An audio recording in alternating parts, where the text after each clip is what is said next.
क्या है भगंदर? भगंदर के लक्षणों से कैसे बचे? भगंदर से, भगंदर को जड़ से खत्म करने के लिए पेश है हमारी खास रिपोर्ट में।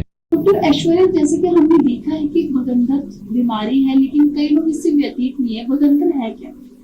भगंदर हमारे लैट्रिन के रास्ते में होने वाली एक बीमारी है। उसमें क्या होता है, लैट्रिन के रास्ते में एक छोटा सा फोड़ा हो जाता है। तो इनिशियल कंडीशन में पेशेंट को पता नहीं चलता कि क्या दिक्कत है, पर उसे एक छोटा सा फोड़ा पता चलता है। तो उस फोड़े में क्या होता है, थोड़े दिन बाद वो फूट जाता है और उसमें से पस आने लग जाता है। तो जब मवाद निकलने लगता है या चिपचिपा पदार्थ निकलने लगता है, उस समय उसमें पेशेंट को दर्द होने लग जाता है। अब ये मवाद क्यों निकलता है? तो मवाद जब निकलता है तो उसमें बैक्टीरियल इन्फेक्शन होने के कारण, जो फोड़ा बना था उसमें बैक्टीरियल इन्फेक्शन होने के कारण मवाद निकलने लग जाता है। अब मवाद या तो अंदर के रास्ते से निकलेगा या तो बाहर के रास्ते से निकलेगा। तो जब वो बाहर के रास्ते से निकलता है तब पेशेंट को पता चलता है और वो एक अंदर रास्ता बना देता है। तो वो रास्ता पूरा जो लैट्रिन के रास्ते से और बाहर फोड़े तक का रास्ता बन जाता है। उसमें से कई बार खून भी आता है और उसमें से लैट्रिन का रास्ता अगर एक हो जाए तो कभी कभी पेशेंट्स को उसमें से लैट्रिन भी निकलती है।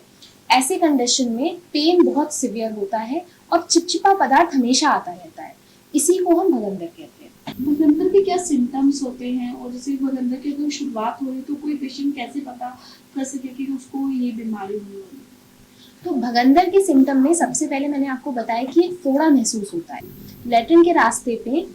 बाहर की तरफ आपको एक छोटा सा मस्सा दिखेगा, फोड़ा दिखेगा। वो फोड़ा फूट जाएगा तो कभी कभी चिपचिपा पदार्थ, पेशेंट आते हैं हमारे पास कंप्लेन लेके तो वो ये बोलते हैं कि उन्हें लैट्रिन के रास्ते से एक छोटा सा चिपचिपा सा पदार्थ उनको हर समय निकलता हुआ महसूस होता है। और उसके अलावा जब वो लैट्रिन करेंगे तो लैट्रिन में चिपकी हुई धारी नुमा खून उससे चिपका हुआ निकलता है।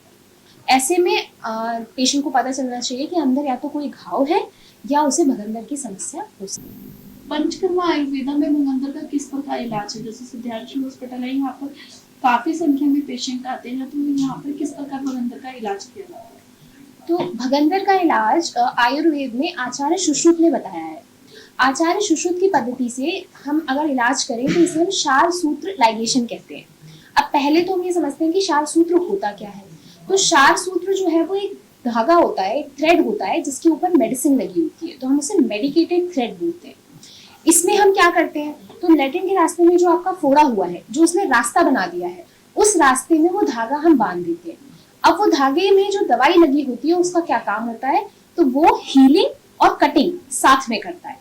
हीलिंग और कटिंग साथ में कैसे, तो उसमें दो तरह की दवाइयां लगी होती हैं। एक का काम होता है कट करना और वही चीज आगे से कट होती जाती है और पीछे से हील होती जाती है।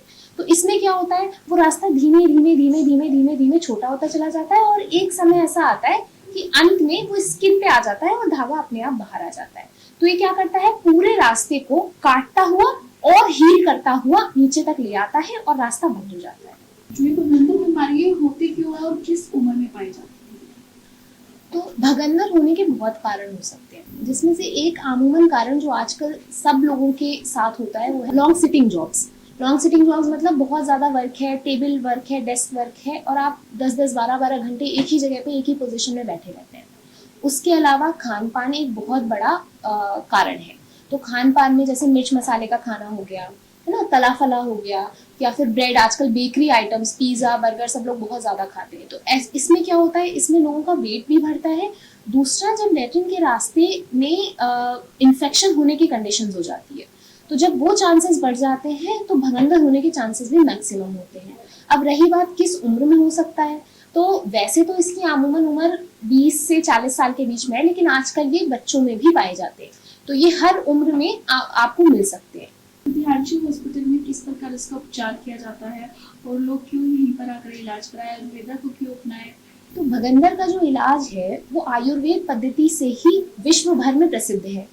आयुर्वेद में जो क्षार सूत्र होता है, तो हमारे यहाँ संध्यांशी हॉस्पिटल में हम क्षार सूत्र पद्धति से ही भगंदर का उपचार करते हैं। जो भी दवाइयाँ हैं सब आयुर्वेदिक होती हैं। उसके अलावा आपको डाइट मैनेजमेंट का एक बहुत बड़ा रोल है। जैसे कि मैंने बताया कि इसका कारण जो है वो एक डाइट, इसका मेजर कारण है। तो आपके ट्रीटमेंट के साथ साथ आपको डाइट मैनेजमेंट, दवाइयाँ, सब कुछ यहाँ पे बताया जाता है।